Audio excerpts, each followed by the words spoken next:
बहुत समय पहले की बात है। एक छोटे से गांव के पास ही एक नदी बहती थी।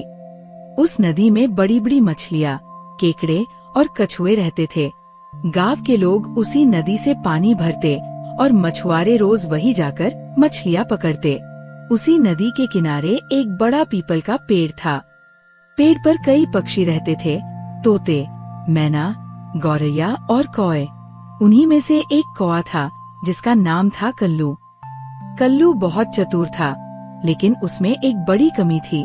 वह लालची था। उसे जितना भी मिल जाए हमेशा और ज्यादा चाहिए होता था। कल्लू रोज नदी किनारे बैठा मछुआरों को देखता। मछुआरे जाल डालते और पल भर में दर्जनों मछलियाँ पकड़ लेते। कल्लू को ये देखकर जलन होती। वह सोचता, मैं दिन भर मेहनत करके बस 2-4 मछलियाँ ही पकड़ पाता हूँ। अगर किसी तरह मैं मछुआरे की टोकरी से मछली चुरा लूं, तो मेरा पेट आराम से भर सकता है। धीरे धीरे ये लालच उसकी आदत बन गया। जब भी मछुआरे टोकरी लेकर बैठे रहते, कल्लू मौका देखकर उसमें से 1-2 मछलियाँ उठा ले जाता। शुरू में मछुआरों को लगा कि कोई बिल्ली या नेवला चोरी कर ले जाता है, लेकिन बाद में उन्होंने समझ लिया कि ये काम कौए का है।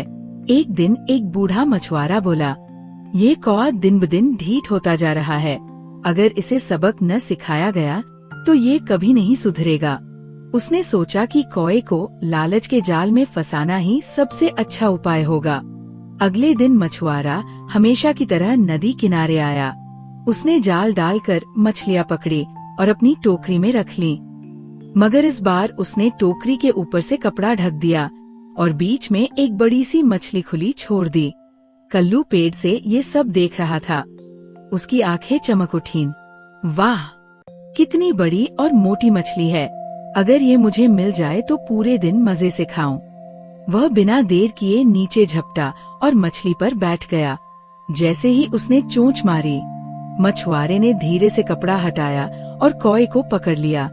कल्लू जोर जोर से फड़फड़ाने लगा, मुझे छोड़ दो, मुझसे गलती हो गई, अब कभी चोरी नहीं करूँगा। मगर मछुआरे ने कहा, लालची कौए, तुझे सबक सिखाना जरूरी है। तू बार बार चोरी करता रहा और कभी सुधरा नहीं। आज तुझे इसकी सजा मिलेगी। मछुआरा कौए को मारना तो नहीं चाहता था, लेकिन उसने उसके पंखों के कुछ पर काट दिए ताकि वो उड़ न सके। फिर उसे छोड़ दिया। कल्लू जमीन पर गिर पड़ा। अब वो ठीक से उड़ नहीं सकता था। बाकी पक्षी उसकी हालत देखकर दुखी हुए, मगर सभी बोले, कल्लू, हमने तुम्हें पहले ही चेताया था कि चोरी बुरी बात है, मगर तुमने हमारी एक न सुनी। यही तुम्हारे लालच का परिणाम है। कल्लू को अपनी गलती का एहसास हुआ। वो सोचने लगा, अगर मैं मेहनत करके छोटी छोटी मछलियों से ही संतोष कर लेता तो आज ये दिन न देखना पड़ता। लालच ने ही मेरी दुर्गति कर दी। धीरे धीरे समय बीता। कल्लू के पंख फिर से निकल आए, मगर अब उसने कभी चोरी करने की कोशिश नहीं की। वह अपनी मेहनत से जितनी मछली पकड़ पाता उसी से संतोष कर लेता। नीति: लालच इंसान को हमेशा संकट में डालता है। जितना है उसी में संतोष करना ही बुद्धिमानी है।